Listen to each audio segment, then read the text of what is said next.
విలక్షణం ఎప్పుడవుతుంది?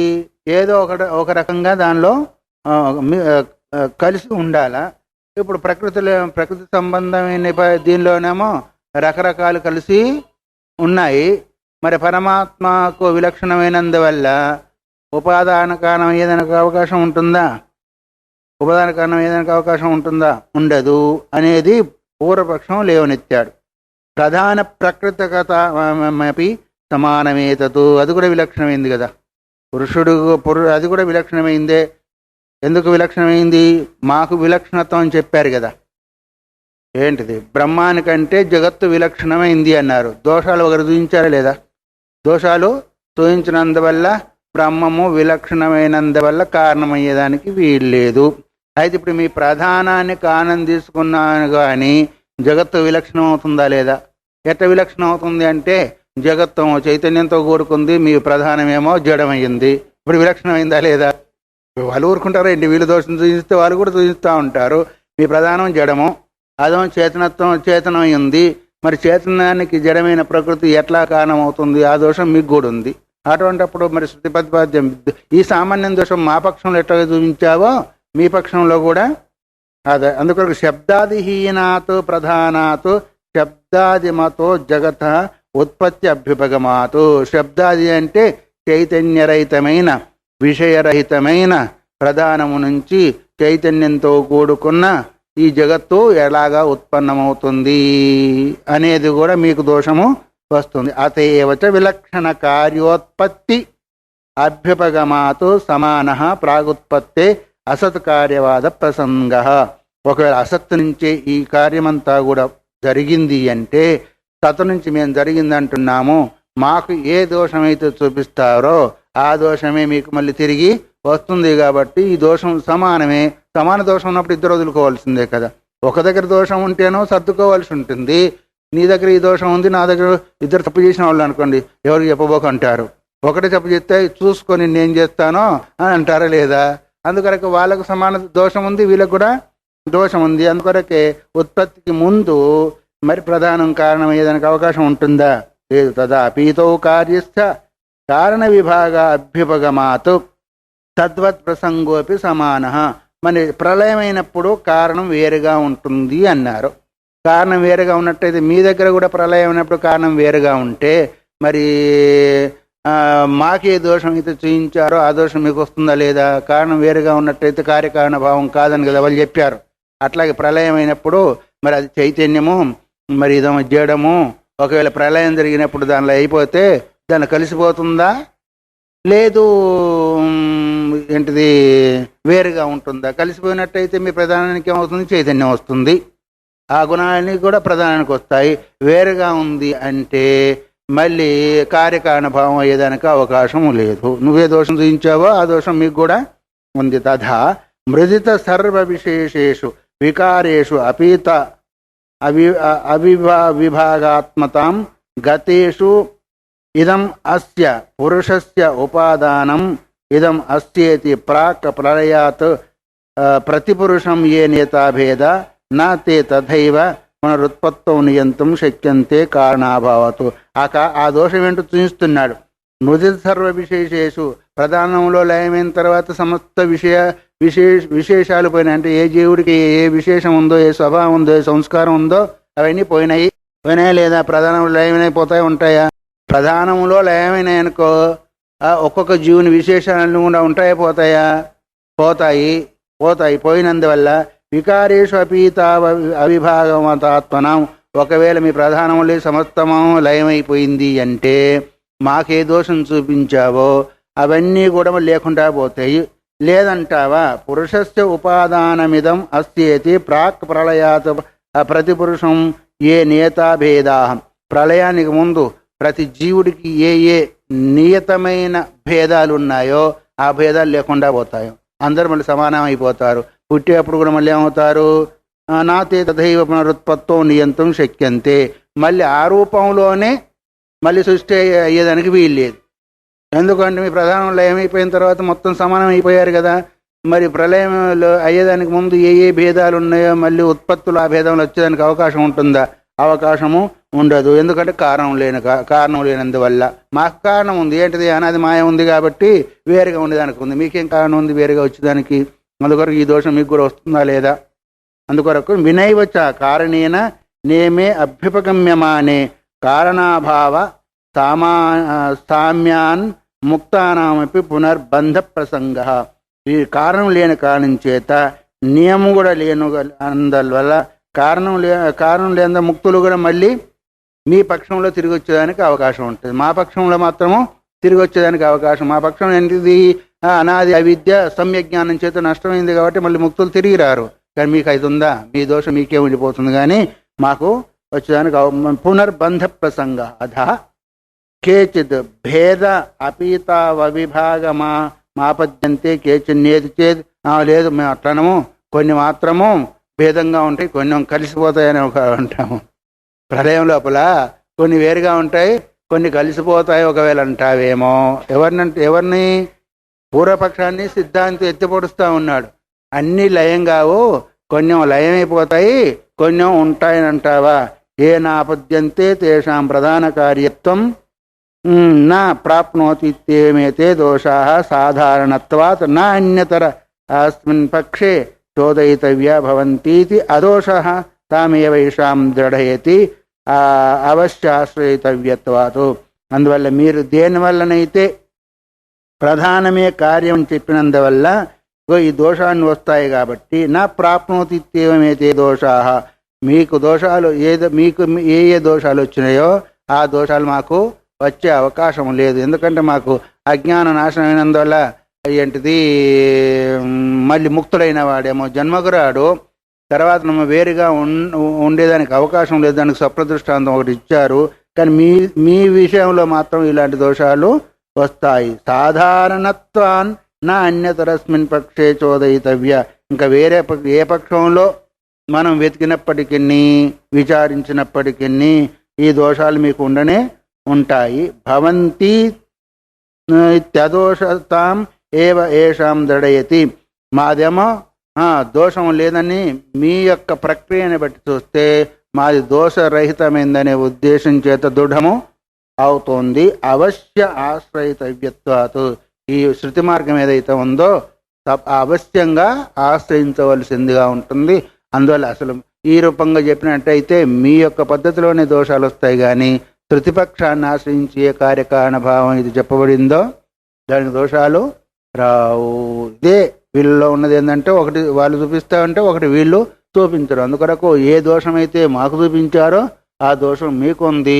మీకు వేరుగా ఉన్నట్టయితే ఈ పద్ధతి, కలిసిపోయినట్టయితే ఈ పద్ధతి, మళ్ళీ ముక్తుడు కూడా వచ్చేదానికి అవకాశం ఉంటుంది అని మళ్ళీ వాళ్ళకి పాఠము చెప్పారు. అందువల్ల ఈ సూత్రం చేత సపక్ష దోషాస అనే సూత్రం చేత ఇంకొక విషయాన్ని కూడా గుర్తు చేశారు. పోనీ తర్కం వల్ల ఒకవేళ వస్తుంది, తర్కం చేతనే ఇవన్నీ కూడా ఏంటి సమన్వయం చేయబడుతుంది అని ఒకవేళ విషయం ముందు కూడా ఒక చెప్పారు. తర్కా ప్రతిష్టాన అనే సూత్రం ద్వారా ఇంకా మిగతా విశేషంగా చెప్తామనే ఉద్దేశం చేత 3వ సూత్రంలో 4వ సూత్రంలోనూ చెప్పబడింది. ఆ విషయాన్ని గుర్తు చేస్తూ తర్కా ప్రతిష్టానాదపి అన్యధానుమేయమితి చేదేవం అపి అవిమోక్ష ప్రసంగ. తర్క ప్రతిష్టానం చేత తర్కాన్ని ఆశ్రయం తీసుకున్నందువల్ల ఈ ప్రకారంగా తీసుకున్నందువల్ల కూడా అనమేయమితి, అది అనుమాన ప్రమాణంగా ఉంటుంది అని అంటావేమో. అవిమోక్ష ప్రసంగ, మోక్షం కలిగేదానికి అవకాశమే ఉండదు అనే విషయాన్ని గుర్తు చేస్తున్నారు. ప్రతిష్టారహితమైన ఏంటిది తర్కాలు ఏవైతే ఉన్నాయో అవి కొన్ని విరోధంగా ఉంటాయి కాబట్టి మోక్షానికి ప్రతిబంధంగా ఉంటుంది అనే విషయాన్ని గుర్తు చేస్తున్నారు. ఇతశ్చ నా ఆగమగమ్యార్థే కేవలేన తర్కేన ప్రత్యవస్థాతవ్యం. ఇప్పుడు ఏ విషయమైతే వేదం ద్వారా తెలుసుకోబడుతుందో ఆ విషయము తర్కం ద్వారా తెలియబడదు. ఎందుకు? తర్కం ఏంటిది?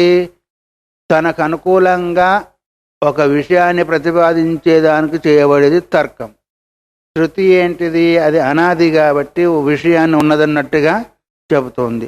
మళ్ళీ ఆ తర్కం కూడా ఒకరు ఒక రకంగా చెప్తే ఇంకొక రకంగా చెప్తారు. వస్తువు యొక్క నిర్ధారణే జరగకుండా పోతూ ఉంటుంది. అందువల్ల ఇతశ్చ నా ఆగమగమ్యే అర్థే, వేదం ద్వారా ఏ విషయాన్ని అయితే తెలుసుకోవాలో కేవలం తర్కేన ప్రత్యవస్థాతవ్యం, కేవల తర్కం ద్వారా అది తెలియబడేది కాదు. యస్మాతో నిరాగమ పురుషోత్ప్రేక్షమాత్ర నిబంధన తర్క అప్రతిష్ఠిత భవంతి ఉత్ప్రేక్షయా నిరంకుశత్వాత్. ఎందుకంటావా, ఎందుకు తెలియబడదు?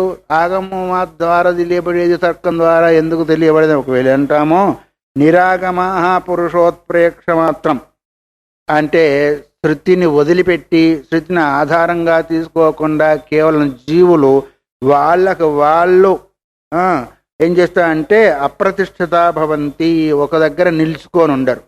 ఇప్పుడు ఒక హద్దు అనేది ఉంటే దాన్ని హద్దును అనుసరించి నీ హద్దులో ఉండి నువ్వు మాట్లాడు అని అంటామా లేదా? ఒకవేళ ఆ హద్దులో లేకపోతే ఏమవుతుంది, ఇష్టంలో వచ్చినట్టు మాట్లాడుతూ ఉంటారు. నువ్వు ఎంత అంటావు, ఎంత మాట్లాడతారు లేదా? ఇంట్లో కూడా ఇంకా బయట కూడా అట్లా. ఇక్కడ కూడా ఒక హద్దు ఏంటిది, శృతి అనే హద్దు లేకపోతే ఇక తర్కం చేసేవాళ్ళు వాళ్ళు ఇష్టం వచ్చినట్టు మాట్లాడుతూ ఉంటారు. ఇష్టం వచ్చినంత మాట్లాడినందులో విషయం తేలుతుందా? తేలదు. అందువల్ల నిబంధ తర్క అప్రతిష్ఠిత భవంతి అంటే ఒక ప్రతిష్ఠితను ఒక విషయాన్ని నిర్ధారణ చేసేదిగా ఉండదు. ఉత్ప్రేక్షాయ నిరంకుశత్వం. ఎందుకు? వాళ్ళకు వాదించే వాళ్ళకు ఒక అంకుశం అనేది ఉండదు కాబట్టి. శృతి ఉంటేనేమో అంకుశం ఉంటుంది, ఇట్లా చెప్తుంది కాబట్టి దీని ప్రకారం బొమ్మని. శృతి లేకుండా కేవలం తర్కం అయితే ఏమవుతుంది, వాళ్ళపైన అంకుశం ఉండదు. వాళ్ళు ఎట్లా కావాలంటే అట్లాగా వాదనకు దిగుతూ ఉంటారు. ఎట్లాగా తై తదాహి కైశ్చిద్ అభియుక్తైర్ యత్నేన ఉత్ప్రేక్షితస్తర్కా అభియుక్తతరై అన్యై ఆభాస్యమానా దృశ్యంతే అన్న. అందులో ఇప్పుడు మీరు ఒక తర్కం చేశారు ఒక విషయాన్ని గురించి, పక్క వాళ్ళు ఏం చేశారు, దాన్ని ఖండించదని వాళ్ళు ఒకటి అన్నారు, మళ్ళీ ఇంకో పక్కవాడు వాళ్ళని ఖండించదని ఇంకొకరికి అన్నారు. ఈ విధంగా ఏమైంది, బజార్లో నలుగురు కలిసి పోట్లాడుకుంటా ఉంటారు, కలవకపోతే అట్లాగా ఉంటుంది తప్ప విషయ నిర్ధారణ మాత్రము అదే చెప్తున్నారు. తైరపి ఉత్ప్రక్షితా సంతతో అన్యైర్ ఆభాస్యత ఇది. ఒకరు అన్నదాన్ని ఇంకొకరు దాన్ని ఆభాసమాత్రం చేసి వాదిస్తూ ఉంటారు. నా ప్రతిష్ఠితత్వం తర్కానాం శక్యం ఆశ్రయితం. ప్రతిష్ఠితత్వం అంటే ఒక విషయాన్ని నిర్ధారణ చేసేదాని కొరకు తర్కము, కేవల తర్కం ఏదైతే ఉందో అది పనికొచ్చేది కాదు. ఎందుకు? పురుషమతి వైరూప్యాతు. ఒక్కొక్క పురుషుడు అంటే ఒక్కొక్క వాదించేవాడి యొక్క మతి వేరువేరుగా ఉన్నందువల్ల వారి బుద్ధిని అనుసరించే తర్కం కూడా చేస్తూ ఉంటారు. ఎవరి బుద్ధిని అనుసరించి వాళ్ళు తర్కం చేస్తూ ఉంటే విషయ నిర్ధారణ ఎట్లా అవుతుంది? కాదు. ఏది మనసు గిట్టకపోతే పోట్లాడుకున్నట్టుగానే ఉంటుంది కానీ విషయ నిర్ధారణ మాత్రము కాదు. అధా కస్యచిత్ ప్రసిద్ధ మహాత్మ్యస్య కపిలస్య చాన్యస్య వా సమ్మతస్తర్క ప్రతిష్ఠిత ఇత్యాశ్రయేత. మేము అట్లా కాదు, ప్రసిద్ధులైన మహాత్ములు కపిలాది మహర్షులంతా ఉన్నారు, వాళ్ళు చేసే తర్కాన్ని మరి ఆశ్రయించవచ్చు కదా, ఆశ్రయించినందువల్ల మరి వస్తువు యొక్క నిర్ధారణ అవుతుంది కదా అని ఒకవేళ అంటావేమో, అది కూడా ఏమపి అప్రతిష్ఠితత్వమేవ, అది కూడా ఒక వస్తువు నిర్ధారణ చెయ్యదు. ఎందుకు? మరి వాళ్ళు ప్రతిష్ఠితమైన వాళ్ళే కదా, మహర్షులే కదా, వాళ్ళు చేసే తర్కం అమలు వాళ్ళు చేసినట్టయితేనో వాళ్ళు రకరకాలుగా తర్కం చేస్తారు, విషయ నిర్ధారణకు రాదు. కానీ ప్రతిష్ఠులైన వాళ్ళు తర్కం చేసిన అందులో ఎందుకు రాదు అని అంటే అక్కడ కూడా అంతే. ఎందుకంటావా? ప్రసిద్ధ మహాత్మ్యానుమతానామపి తీర్థకరాణం కపిల కనభుక్ ప్రభుతీనాం పరస్పర విప్రతిపత్తి దర్శనాతు. వాళ్ళు ప్రసిద్ధమైన మహాత్ములే, సాంఖ్యులు సాంఖ్యమత ప్రవర్తకులు కపిలుడు అయిపోయారు, వైశేషిక ప్రవర్తకులు కనాదులయ్యారు. వాళ్ళు పరస్పరంగా తర్కించుకుంటున్నారా లేదా, ఒకరికొకరు పోట్లాడుకుంటున్నారా లేదా, మాది గొప్ప మాది గొప్ప అని. మరి ఇక అక్కడ మాత్రం ఎక్కడ నిర్ధారణ అయింది? మామూలు వాళ్ళు అయితే పిచ్చోళ్ళ వదిలి అంటారు. మరి ప్రసిద్ధమైన మహర్షులే కదా, వాళ్ళు కూడా ఒక్కొక్క దర్శనాన్ని ప్రవర్తకులై ఉన్నారు. ఎవరు వాళ్ళు? కపిలుడు, కనాదుడు వగైరా అంతా. ఒక కనాదుడు కాదు, ఇంకా గౌతముడు అనుకోని, ఇంకోరు అనుకోని, ఎవరైనా అనుకోని కాక వాళ్ళు ప్రసిద్ధమైన తీర్థకరాణం అంటే వాళ్ళ దగ్గరికి పోతే, తీర్థకరం అంటే అర్థం ఏంటిది? పవిత్రం చేసేవాళ్ళు. వాళ్ళ దర్శనం మాత్రం చేతనే పవిత్రం చేయగలిగిన మహానుభావులు అయినప్పుడు ఎవరు? కపిల కనభుక్ ప్రభృతీనాం పరస్పర విప్రతిపత్తి దర్శనాతో. వీళ్ళది వాళ్ళకి గిట్టదు, వాళ్ళకి వీళ్ళకి గిట్టదు, వాళ్ళ తర్కం చేసుకుంటాం. మరి పెద్దవాళ్ళే దర్శనం చేతనే పవిత్రం చేయగలిగిన వాళ్ళు కూడా మరొక విషయాన్ని నిర్ధారణ చేయకుండా తర్కం చేసుకుంటూనే ఉంటారు. తదోచ్యేత అన్యథా వయం అనుమాస్యామహే యదా నాప్రతిష్టాదయో దోషో భవిష్యతి. ఒకవేళ మీరు అంటారేమో వాళ్ళు ఆ తర్కం వల్ల ఏం దోషం రాదని మేము అనుమాన ప్రమాణం ద్వారా చెప్తామని ఒకవేళ అంటారేమో, అది కూడా అయ్యేదానికి అవకాశం. ఎందుకు? నహి ప్రతిష్ఠిత తర్క ఏవ నాస్తి ఇది శక్యతే వక్తం. ప్రతిష్ఠిత తర్క ఏవ నాస్తి, అసలు మీరు ఒక వస్తువు నిర్ధారణ చేసి తర్కమే మీ దగ్గర లేదు. ఎందుకు అంటే దానికి ఒక ప్రమాణాన్ని ఆధారంగా తీసుకుని తర్కం చేస్తే అది ప్రతిష్ఠితం అవుతుంది, కానీ ప్రమాణమే లేకుండా తర్కం చేస్తే మీరు అసలు చేసేదానికి అవకాశం లేదు. శృతి ప్రమాణంగా తీసుకుంటే తప్ప మీ ఇష్ట ప్రకారంగా మీరు చేస్తే అది అయ్యేదే కాదు. ఏతదపి తర్కానాం అప్రతిష్ఠితత్వం తర్కేనైవ ప్రతిష్టాప్యతే. తర్కం యొక్క అప్రతిష్ఠితత్వం ఏదైతే ఉందో మళ్ళీ తర్కం ద్వారానే చేయబడుతుంది. ఎందుకంటే ఇది సరి అయిందని కాదని ఉద్దేశించేత ఒక తర్కము ఇంకొక తర్కాన్ని ఖండిస్తూ ఉంటుంది. అది ఎప్పుడు కూడా ఒక విషయ నిర్ధారణకు రాదు. కేషాంచిత్ తర్కానాం అప్రతిష్ఠత్వ దర్శనేన అన్యేషామపి తజ్జాతీయకానాం తర్కానాం అప్రతిష్ఠత్వ ప్రకల్పనాతు. ఎందుకంటే కొన్నిటిని మనము చూసినందువల్ల, అంటే శృతికి భిన్నమైన తర్కాలను అప్రతిష్ఠితత్వం అంటే ఒక వస్తువును నిర్ధారణ చేయలేవు అని మనం తెలుసుకున్నందువల్ల మిగతాయి కూడా చేయలేవు అనే భావన మనకు వస్తుందా లేదా? శృతికి భిన్నమైన అన్నీ కూడా తర్కాలు ఒక విషయాన్ని నిర్ధారణ చేయనప్పుడు కొన్ని చేస్తే కొన్ని చేయవనేది ఉంటాయా? అందుకొరకు వీటిని మనం గ్రహించినందువల్ల మిగతా వాటిని కూడా అవి తర్కం ద్వారా విషయ నిర్ధారణ చేయలేవు అనేదాన్ని మనము ఇది కల్పన ద్వారా, ఊహ ద్వారా లేదా అనుమాన ప్రమాణం ద్వారా కూడా తెలుసుకోవచ్చు. సర్వతర్క ప్రతిష్టాయాంచ లోక వ్యవహారోచ్ఛేద ప్రసంగ. సమస్త తర్కాల ద్వారా ఏది సమస్త తర్కాలు అప్రతిష్ఠితమైతే అయినట్టయితే ఏమవుతాయి అంటే ఇంకా లోక వ్యవహారమే జరగదు. ఎందుకు అంటే ఏది సరి అయింది కాదు తర్కము, అటువంటిప్పుడు వ్యవహారం ఎట్లా జరుగుతుంది? వ్యవహారం జరగదు. అందుకొరకు ఎక్కడో ఒక దగ్గర హద్దు ఉండాలా, ఆ హద్దును అనుసరించి తర్కం చేయాలా, అప్పుడు ఏదైతే ఉందో లోక వ్యవహారానికి భిన్నత్వము రాదు. అతీత వర్తమాన అధ్వసామ్యేన హి అనాగతే అప్య అధ్వని సుఖదుఃఖ ప్రాప్తి పరిహారాయ ప్రవర్తమానో లోకో దృశ్యతే. లోకం ఎట్లా చూడబడుతుంది అంటే అతీతం అంటే ఏంటిది? భూతకాలం, తర్వాత వర్తమాన కాలం. అధ్వసామ్యన దాన్ని దీన్ని సమన్వయం చేసుకొని పూర్వం జరిగిన దాన్ని ఇప్పుడు చేసుకొని ఆ మార్గాన్ని సమన్వయం చేసుకొని అనాగతేప్యధ్వని అంటే అనాగతం అంటే ఏంటిది? భవిష్యత్తు. భూతకాలాన్ని వర్తమానాన్ని సమన్వయం చేస్తూ భవిష్యత్తు కాల మార్గాన్ని కూడా సుగమం చేసుకుంటూ సుఖదుఃఖ ప్రాప్తి పరిహారాయ. భూతకాలంలో ఇట్లాగా ఉన్నాము, వర్తమాన కాలంలో ఇట్లాగా ఉన్నాము, వీటిని సమన్వయం చేసుకుంటూ ఏంటిది భవిష్యత్తు కాలంలో ఒకవేళ సుఖాన్ని ఇప్పుడు సుఖంగా ఉన్నట్టయితే వచ్చేదాన్ని పోగొట్టుకోకుండా ఉండేదానికైనా ప్రయత్నం చేస్తాం. ఇప్పుడు దుఃఖంగా ఉంటే భవిష్యత్తులో దుఃఖాన్ని పొందకుండా ఉండేదానికైనా పరిహారం చేసుకునేదానికి ప్రయత్నం చేస్తాం. అంటే భూతకాలం చూస్తాం, వర్తమాన కాలం చూస్తాము, తర్వాతనేమో భవిష్యత్తులో మళ్ళీ సుఖ దుఃఖాన్ని పరిహారం చేసుకునేదానికి ప్రయత్నిస్తుంది. ఏంటిది? లోకం ఈ విధంగా మనకు కనిపిస్తూనే ఉంటుంది. భూతకాలాన్ని వర్తమానాన్ని సమన్వయం చేసుకుంటూ భవిష్యత్తు కాలంలో ఇలా ఉండాలనేది లోకం యొక్క అభిప్రాయాన్ని మనం చూస్తూనే ఉంటాం. శృత్యర్థ విప్రతిపత్తౌ చ అర్థాభాస నిరాకరణేన సమ్యగర్థ నిర్ధారణం తర్కేనైవ వాక్యవృత్తి నిరూపణ రూపేణ క్రియతే. అందుకొరకు శృతి యొక్క భావానికి విరోధం వచ్చినట్టయితే ఎక్కడైనా అర్థాభాస నిరాకరణేన ఏ విరోధమైతే వస్తుందో, ఏ ప్రయోజనం కొరకు నీవు ఆ శృతిని తీసుకున్నావో, తర్కం చేసావో, ఆ ఆభాసాన్ని నిరాకరణ చేసేదాని కొరకు, దాన్ని పోగొట్టేదాని కొరకు సమ్యగర్థ నిర్ధారణం తర్కేనైవ, దానికి వాస్తవిక అర్థాన్ని నిర్ధారణ చేసేదాని కొరకు తర్కమే కావాలి. ఎప్పుడు శృతిని ఆధారంగా తీసుకున్నప్పుడు ఒకవేళ లోక వ్యవహారం ఆభాస మాత్రంగా కనిపిస్తే మరి దాని యొక్క వాస్తవిక అర్థాన్ని నిర్ధారణ చేసేదానికి తర్కమే కావలసి ఉంటుంది. వాక్య వృత్తి నిరూపణ రూపేణ. వాక్య వృత్తి అంటే అర్థం ఈ వాక్యం ఏ భావన చెప్తోంది, ఆ భావానికి దీనికి ఏం విరుద్ధం ఉందా లేదా అని తర్కం మాత్రమే చేయగలుగుతారని తర్కం లేకుండా చేసేదానికి కాదు. అందుకొరకు తర్కం అవసరమే, కానీ ఒక దగ్గర హద్దు ఉండాలా, ఆ అంకుశం ఉండాలా. ఆ అంకుశ ప్రకారంగా ఏదైతే ఉందో మనం తర్కం చేసినట్టయితే ఎక్కడైతే ఆభాస రూపంలో అర్థం మనకు అవగాహనకు వస్తుందో అది నివారణమైపోయి వాస్తవిక స్వరూపాన్ని అక్కడ మనకు తెలియజేస్తూ ఉంటుంది.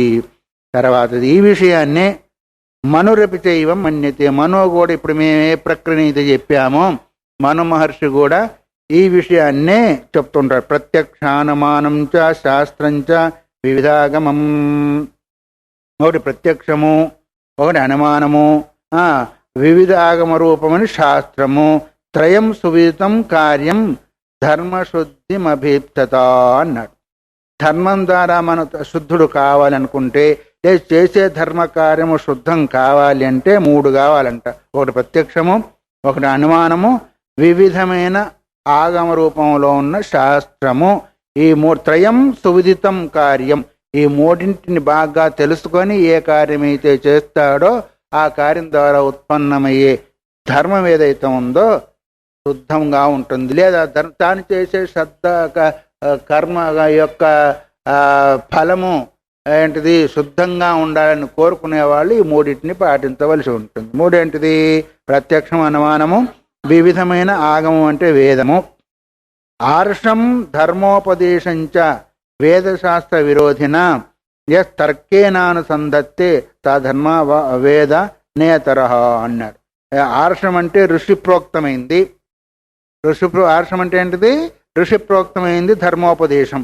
ధర్మోపదేశం ఏదైతే ఉందో ఏ ఋషి బోధించినప్పటికీ వేదశాస్త్ర విరోధిన అది వేదశాస్త్రానికి విరోధమైనట్టయితే అంత పెద్ద మహర్షి అయినా కావచ్చు, కొమ్ములు తిరిగిన మహర్షి అయినా కావచ్చు కాక వేదశాస్త్రానికి విరోధమైతే ఎస్ తర్కేన అనుసంధత్తే కేవలం తర్కం చేతనే వాళ్ళు వాళ్ళ పద్ధతిని నిర్ధారణ చేసేటైతే స ధర్మ వేద నేతరహ అంటే శృతి ద్వారా ప్రతిపాదింపబడిందే ధర్మం అవుతుంది కానీ మిగతాది ధర్మము కాదు. వాళ్ళు ఎంత పెద్దవాళ్ళైనా శృతికి అది భిన్నమైనట్టయితే ధర్మం కాదు.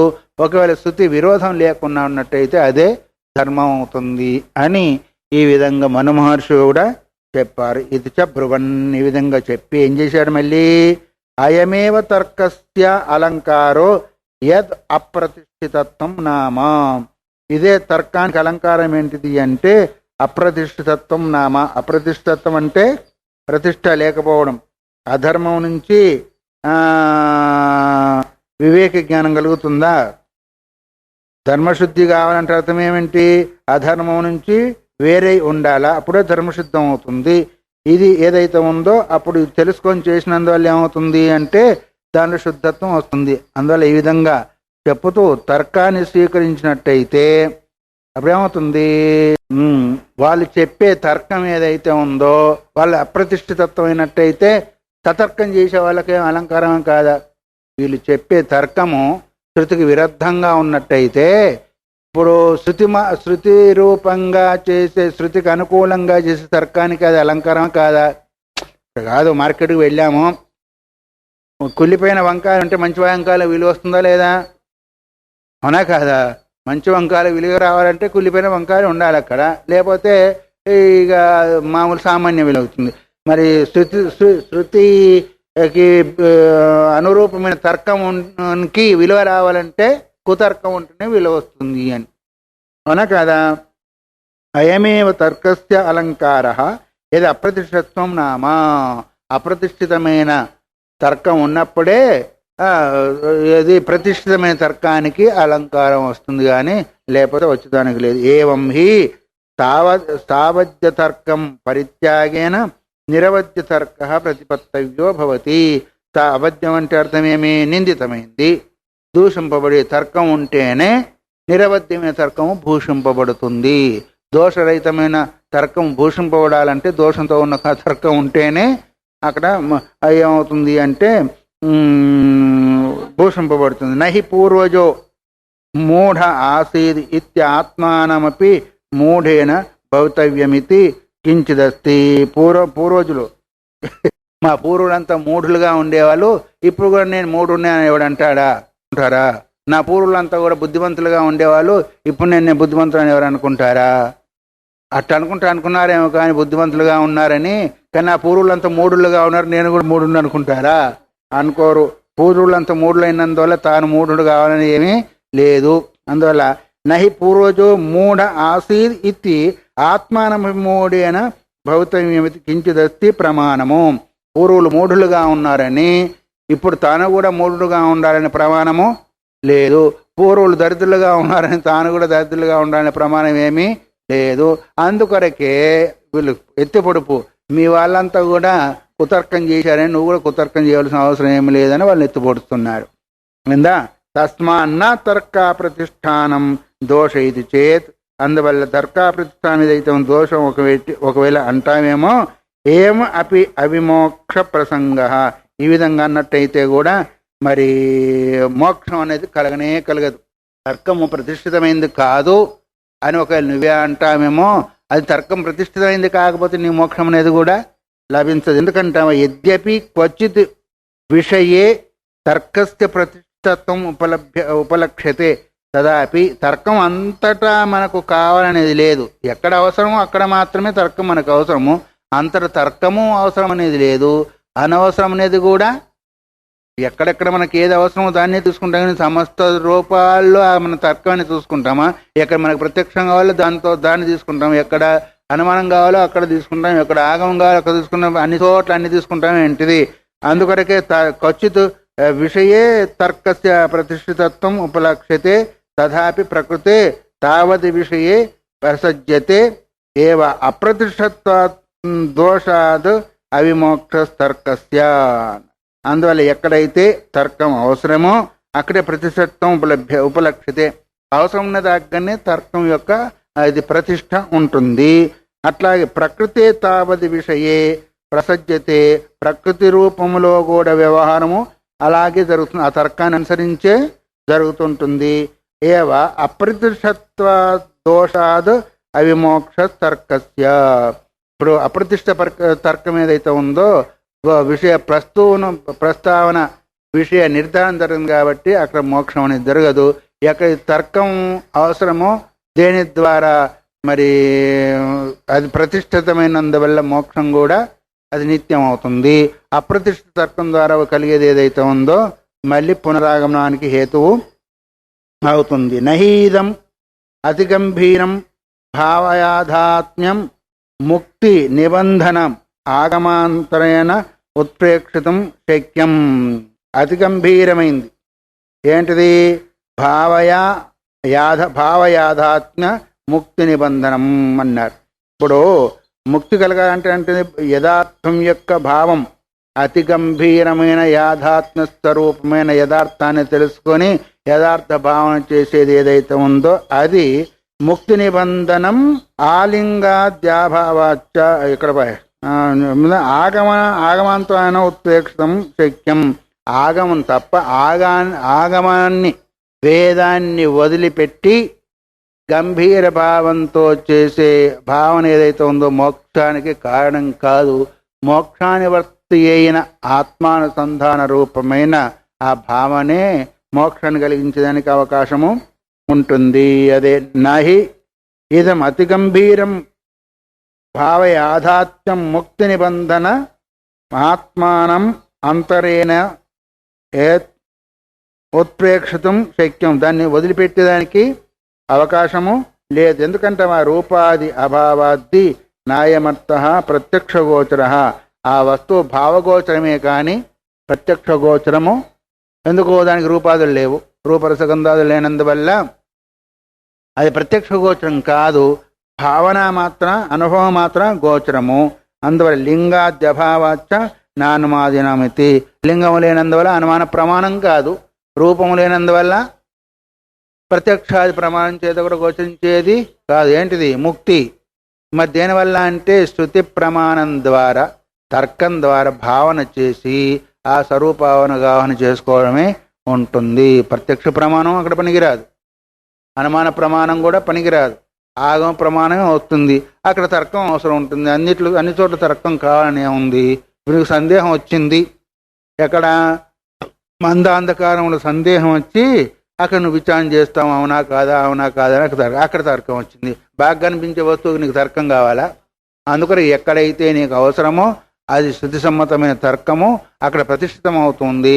ఎక్కడైతే అవసరం లేదో అక్కడ అప్రతిష్ఠితమై దానికి ఉంటుంది. అందుకొరకు ముక్తి స్వరూపాన్ని తెలిపేది ఏదైతే ఉందో భావగంభీరం అన్నారు. గంభీరం భావం భావ యాథాత్మ్యం అన్నారు. భావ యాథాత్మ్యం అంటే యథార్థ స్వరూపాన్ని భావన చేసి గంభీరంగా అంటే లోతుగా యుక్తిపూర్వకంగా చేసి అది పొందవలసిందే తప్ప రూపాదులు లేనందువల్ల ప్రత్యక్ష ప్రమాణం అక్కడ పనిచేయదు. లింగం అంటే ఏంటిది? గుర్తులు లేనందువల్ల మరి అనుమాన ప్రమాణం కూడా పనిచేయదు అనే విషయాన్ని ఇక్కడ చెప్పి లింగాధ్యభావ నా అనుమానాదమితి చ అవోచాము. ఇదివరకు ఇప్పుడు చెప్పింది కాదు, ఇదివరకే ఒకసారి చెప్పబడింది కూడా.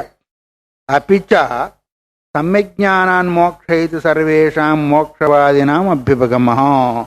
ఎవ్వరు చెప్పినప్పటికీ, ఏ దర్శనం చెప్పినప్పటికీ సమ్యజ్ఞానం చేతనే మోక్షం అని చెప్తారు కానీ ఇంకొక దాంతో మోక్షం అనేది ఎవ్వరు కూడా, సందేహ జ్ఞానంతో మోక్షం కలుగుతుందా? సందేహం ఉండిపోతుంది.